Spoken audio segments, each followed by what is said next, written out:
All right, guys, let's pick up from where we left off last week. Last week on Friday, we were talking about this new term called matter.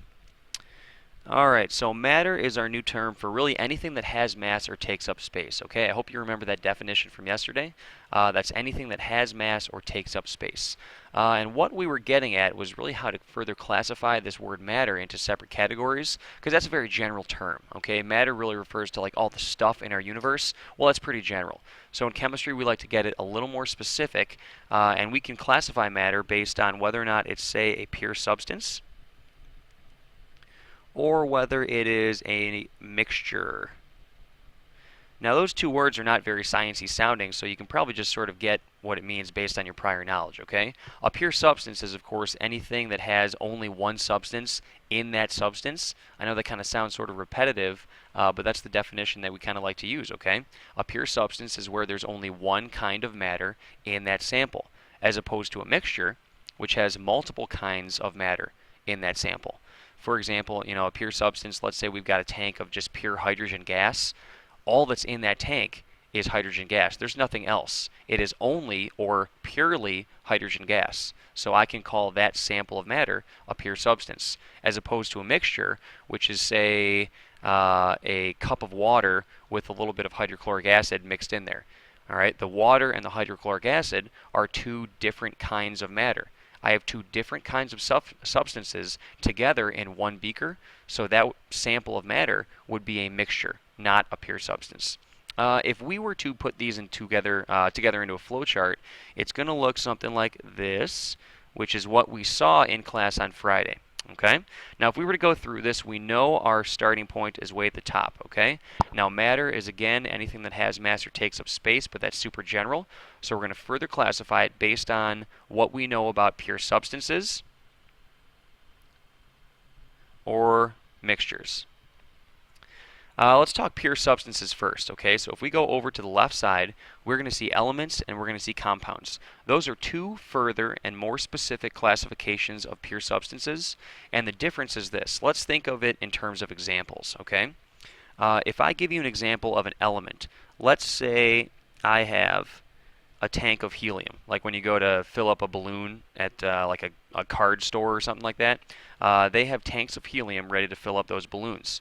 Well, in those tanks, it's not a mixture of gases, it's not a bunch of different things mixed in with the helium. That's pure helium gas in a purified tank. Because I know there's nothing in there except for the helium, that's the only thing present, I can first classify that as a pure substance.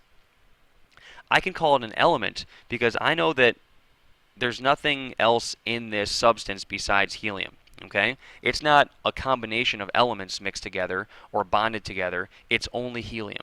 Now, maybe that's easier to think of if I give you a compound example also.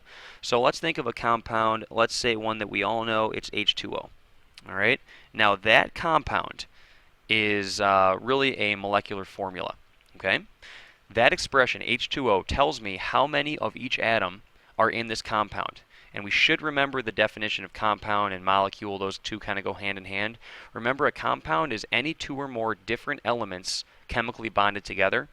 And when it's written together like that, H2O, it's not H2 and O. It's not H2 with the addition of O or something weird like that. All that's there is H2O. It's right together. It's written together because they are bonded together. So if I were to draw this out, I have an oxygen atom, and that is chemically bonded to two hydrogen atoms. Okay, that's what that molecule or that's what that compound looks like, as opposed to the helium atom, which is just one lone helium atom. Now, this is an element,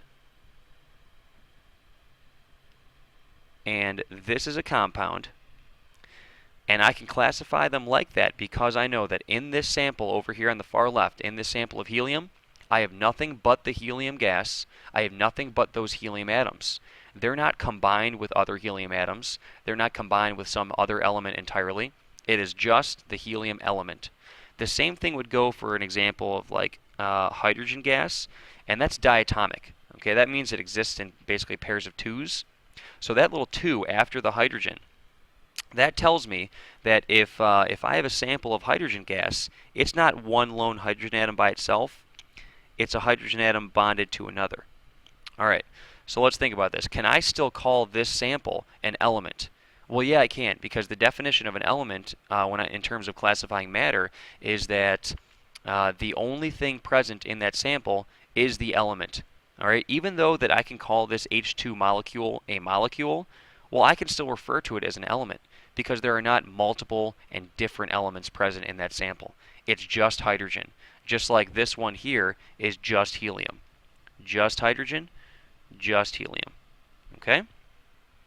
Over to mixtures. If I have multiple different kinds of substances in that single sample of matter, then I can no longer say I have a pure substance. So I can't call it just an element because I must have multiple different elements present.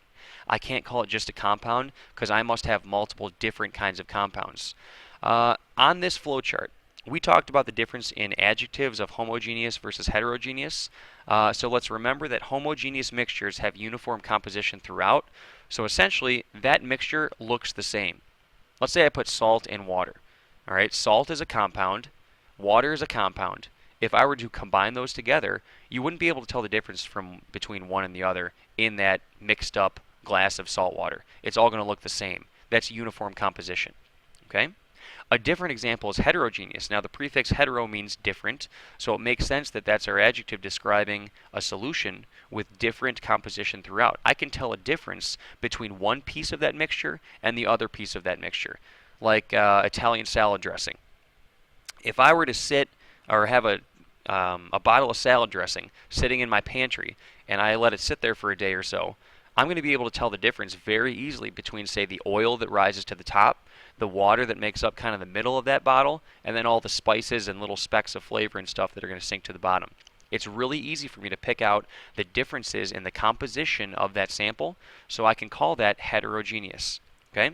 Let's talk specifics as far as the different kinds of mixtures we can have with respect to, is it a combination of elements? Is it a combination of compounds? Is it a combination of elements versus compounds? So let's give an example of each, okay? All right, so we're still talking mixtures.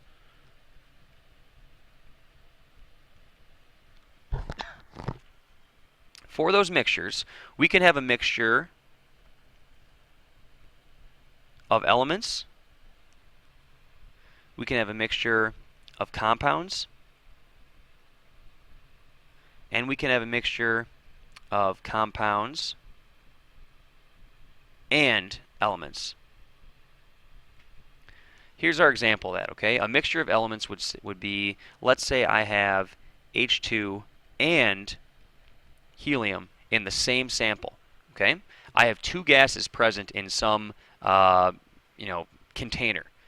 That's hydrogen gas and helium gas. I have them together in the same sample. Now those are different kinds of elements. So I can't call this entire sample an element because there are different kinds present. I can call it a mixture, and more specifically I can call it a mixture of elements because I know that H2 gas is an element and I know that helium gas is an element. So if I were to see this example on, say, a worksheet with a picture drawn, I would see something like this representing the hydrogen molecule, and I would see something like this representing the helium atom. Even if I have multiple of them,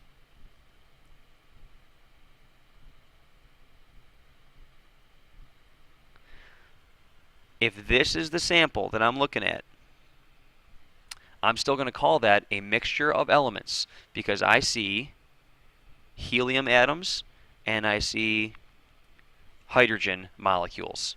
Okay? The hydrogen molecule I can call an element because only hydrogen is part of it. The helium atom I can call an element because obviously an atom by itself is of course an element. I see them both on the periodic table, and because it's two different things in the same sample, I know that I have to call that a mixture of elements. A mixture of compounds would be, say, if I put sodium chloride, which is salt, together with H2O, which is water. NaCl is two or more different elements combined, so that's a compound. H2O is two or more different elements combined, so that's a compound. If I were to mix them together and say this is what we saw for sodium chloride, and here is our water molecule. If I see those together in the same sample, even if I saw multiple examples of them, then I know that, okay, I'm looking at this thing here, and I see that as a molecule, more specifically a compound. This element here is different than this element here, so this whole thing is a compound. Here's another compound, and I see a mixture of different compounds. So I can call that a mixture because I know that there are multiple different samples of matter. There's different kinds of stuff that make up that sample. And because all of the things in that sample are compounds, I can say it's a mixture of compounds. Lastly, over on the far right, we got compounds and elements. So let's say sodium chloride is present in the same space as hydrogen gas.